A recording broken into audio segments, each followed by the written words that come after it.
What did boggle the mind, ladies and gentlemen, or rather, what did boggle my mind with reassurance. Reassurance in that I was down in Taftswell recently, as I mentioned. And I met up with a group of activists there after I got in contact with one of them that's hopefully going to be coming on the podcast, possibly next weekend. That they were doing a bridge drop, I think they call it. Banner drop on a bridge on the A470 near Caerphilly. I think it's believed it's the last sort of turn off before you get to the turn off the slip road to go into Caerphilly itself. Right, the biggest road. There was, a lot of cars going through, a lot of people seeing this, and they had a couple of banners up there and flags. They were waving Welsh flags. They had one banner up there saying Wales needs reform. They had another one saying Plaid Cymru are traitors. And the guys here, some of the guys, the guy that was leading the demo has been, leading demos and all manner of things for years and years. Potentially even longer than I've been an adult, for sure. But it was great. It was great to go up there and actually see the reception, ladies and gentlemen. The reception was extremely positive. It was really, really reassuring. So I was saying to the guys there, we had a long chat, after they'd taken all the banners down and they were going to close down the event and all stuff like that. A long chat about, the state of things, about nationalism, about all manner of different things. And just having that, literally like kind of getting out and touch grass, right? It was really reassuring because when we were on the bridge, you had a few people, shouting up at the bridge, F off and Nazis and fascists. And you just down there laughing, like you're just absolutely laughing. It was funny, right? But people constantly honking their horns, right? A lot of them in either adulation or, understanding what was going on and understanding what it meant. You had loads of people giving thumbs up, waving out the windows, all manner of things, right? I was really, really reassuring to see. And although the Caerphilly by-election did not go the way many would have hoped, it actually does give a lot of hope, for these areas in how switched on people are, right? There are some, which I'll go over in a moment, that are still stuck in that Plaid Cymru is any alternative to Labour and that they're actual opposition, right? Some people, which I'll go over in a moment, actually voted for Plaid Cymru because immigration is too high. And I decided that Plaid Cymru's whole shtick is to bring more and more immigration to Wales because they say they're proudly internationalist, right? But it's just really, really nice. And when I got up there, did I see a bunch of goose-stepping, armband wearing, Hugo Boss adorned, Nazis? No, it's regular people. Regular people. The guy who was, the guy who was leading the event had pretty much just come straight off of a job site. Had his, high-vis on, covered in paint and covered in all manner of different things with, the shorts on that workmen wear with all the pockets to put their stuff in, right? Just straight off the friggin' job site. Some of them, just have regular factory jobs, right? But they see the way it's going. They see what's happening in England. They see what the government are trying to do to the country. They just say, no, we should be against this. Just regular people. Regular, very happy people, right? Patriotic people. Not happy with the way that things are going on, right? But not saying any of these things which you would associate with like far-right Nazism or anything like that. At least the people I met and the people that I spoke to.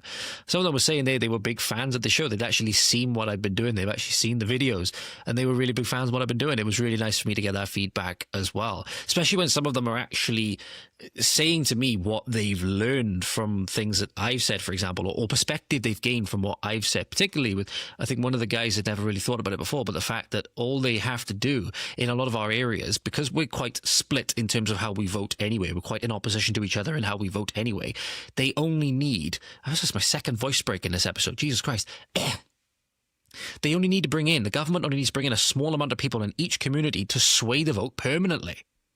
A very small amount. Right?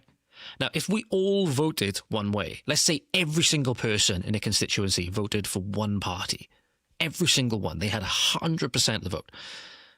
Now, see, to sway it, they would have to bring in a number of people that is the same number and then slightly more to sway it to a 51% majority, right? Assuming there's only two parties and stuff like that. One of the biggest problems that we have in the UK is the first past the post system, which got for example, the Plaid Cymru candidate elected on a minority of the vote. So another thing I don't see people talking about is that now Caerphilly are being represented by a person that not even 50% of the people voted for, right?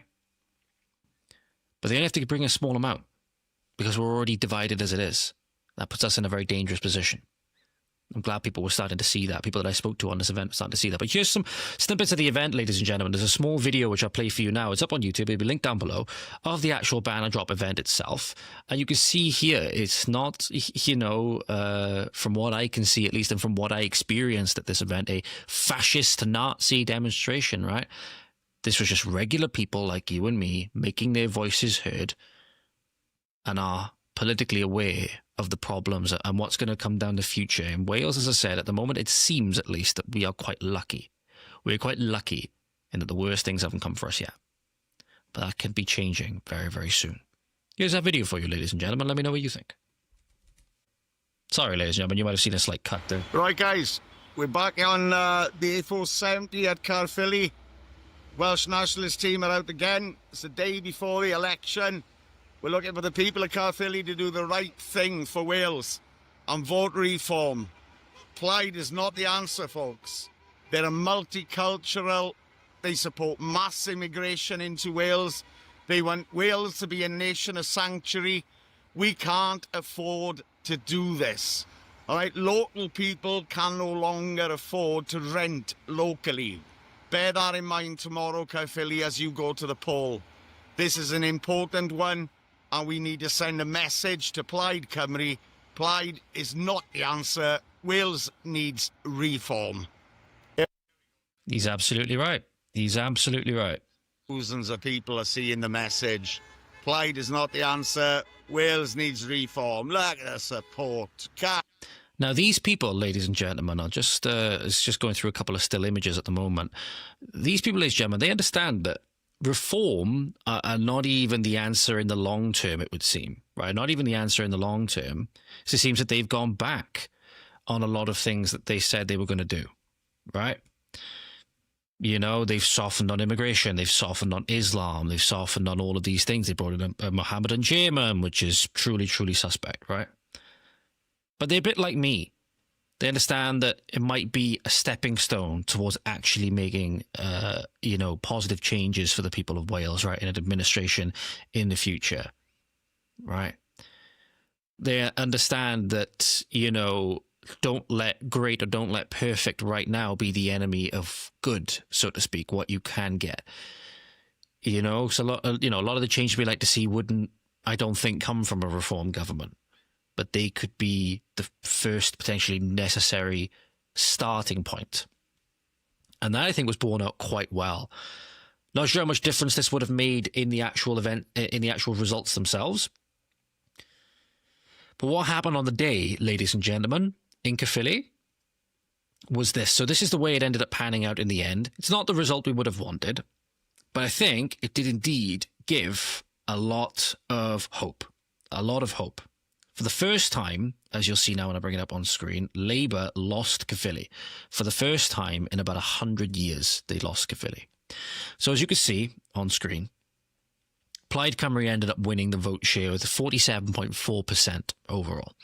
Reform UK came in second with 36%, and Labour then came in third place with 11%. That cringy video which Richard Tunnicliffe posted, it was like trying to walk down the street with like this music in the background, trying to make him look like the big fucking I am, as if like John Gotti or something like that. I don't fucking know. It didn't work. It was absolute cringe. Go and find the video if you want. It'll be on Welsh Labour's page, I would imagine, or unless they've taken it down out of shame. But then you had Conservatives. Conservatives never going to do it very well, not only in Wales, right, because they remember Thatcherism and all the rest of it, especially in these areas, but then they also see the betrayal of the Conservatives in Westminster over 14 years. They say the Conservatives have an extremely bad name in pretty much all areas of the country now, all the way up as far as Scotland. Me and John Carr spoke about that. Links down below for our conversation. Still in members early access. You can get it Monday if nothing else. And you had Green and Liberal Democrat and Gwlad and UKIP coming up the rear. But what you're seeing here is, ladies and gentlemen, the really stark thing is that this is, again, why not only are we not voting necessarily in our best interests? As we'll show you in a moment. People actually voted for Plaid thinking that immigration was too high and thinking they were actually going to do something about it. But not only that, you're seeing here that the candidate, Lindsay Whittle, got elected with a minority share of the vote. So now he gets the seat when more than half, right? The majority of people who voted, at the very least, I don't know what the actual voter turnout was. If the voter turnout was anything less than 100%, then this is going to bring his vote, not his vote share, but bring the overall amount of people that are being represented by him who wanted him down even further. Right? 'Cause for example, if he got 47 or we'll just say 47% of the vote share of 100% of the people that could have voted, but then if only, for example, 80% of people voted, well, you've got to factor in that 20% that didn't, that are still going to be represented by him. So if there was actually not 100% voter turnout, his vote share in terms of that turnout would actually change, but the amount of voters he would have had overall out of the overall voting bloc would have been even less. What you see now, ladies and gentlemen, you see minority rule. You're actually seeing minority rule because the vast majority, the majority of people did not want Plaid Cymru candidate to win, did not want to be represented by the Plaid Cymru candidate, but they have to be related by, not related, they have to be represented by him anyway. So that's a bigger problem with our electoral system, ladies and gentlemen. But you're seeing here, ladies and gentlemen, reform, which is in many ways basically Conservatives 2.0 with some slightly better talking points, have gone from, in one by-election in the last couple of years, right, they now take up 36% of the vote share. That is massive. That is massive, but it does speak, even if it doesn't speak to a governmental change, it speaks to a massive societal change. Not everybody is caught on, and they had that one guy on Politics Joe that was quoting Hitler and all the rest of it, right?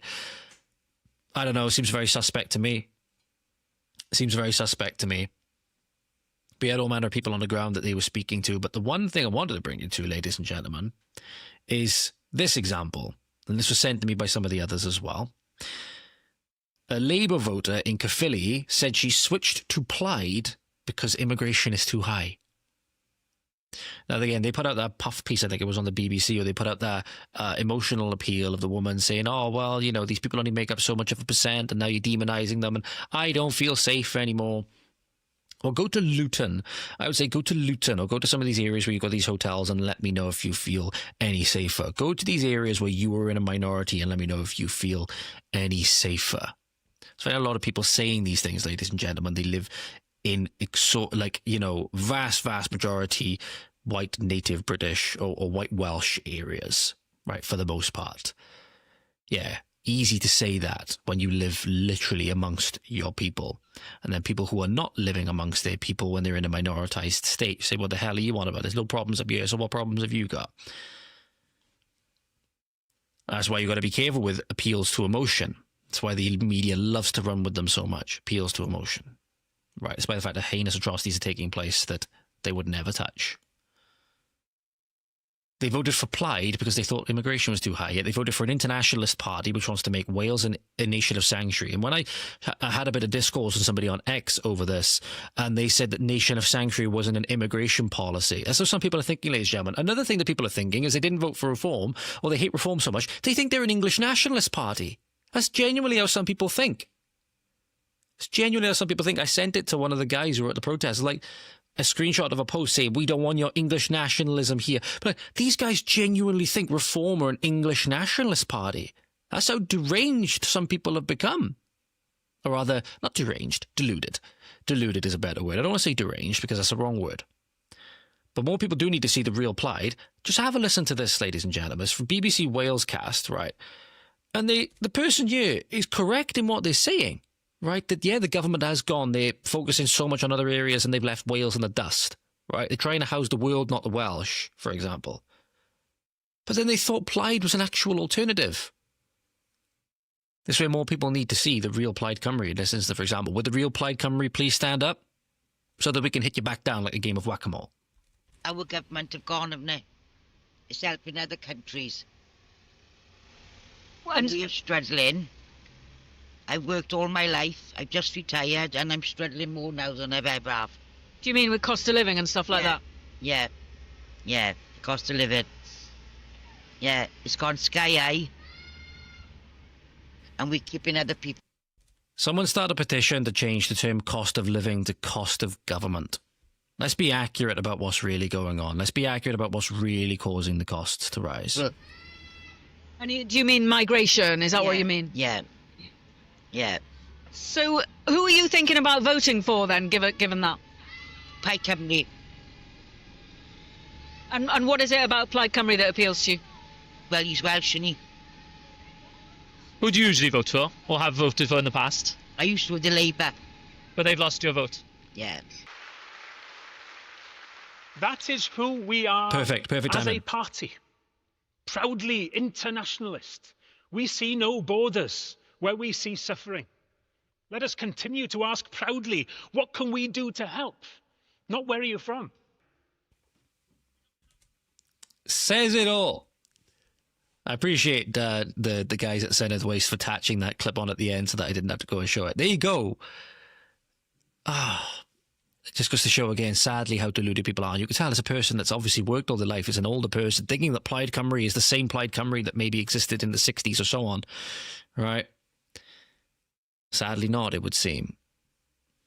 Sadly not. Plaid Cymru has shown, as I spoke about before, that they're for everybody but the people of Wales. They claim to be the party of Wales. They are the party of the world. Right? And that means the Welsh people are going to come last. That's why, if you still think, please send this round, ladies and gentlemen. Share these episodes. The biggest thing you can do is share these with your, with friends, in your social groups, whatever, in your work chats or whatever. At least let people know exactly who these people are. Because the mainstream media is not going to tell you. That's very sad. I talk to people in my family, for example, that only get their information from the lamestream media, from BBC, from ITV and so on, that do puff pieces on these people because they like these people, because they want to keep the status flow going, right? They don't actually want the change, right? Because of how much they've been complicit in it. Let them know. Let them know exactly who Plaid say they are. It's not me saying it. It's a, Welshman here saying that he's for everybody that's not the Welsh first. Because Welsh people are suffering, let me tell you. And it's nothing to do with cost of living. It's cost of government. It's cost of government. And all the while, the government builds and builds and builds. It gets bigger and bigger and bigger. There's less room for people to actually pursue things that they want to do then. More and more regulation, more and more clamping down. It's harder to run a business. And they want to obviously run you out anyway because they're in bed with all the big corporations. They're in bed with all the big supermarkets. They're in bed with all the others. So they actually don't want small businesses. They want your high streets to die out. Right? It's better for them. It's better for them.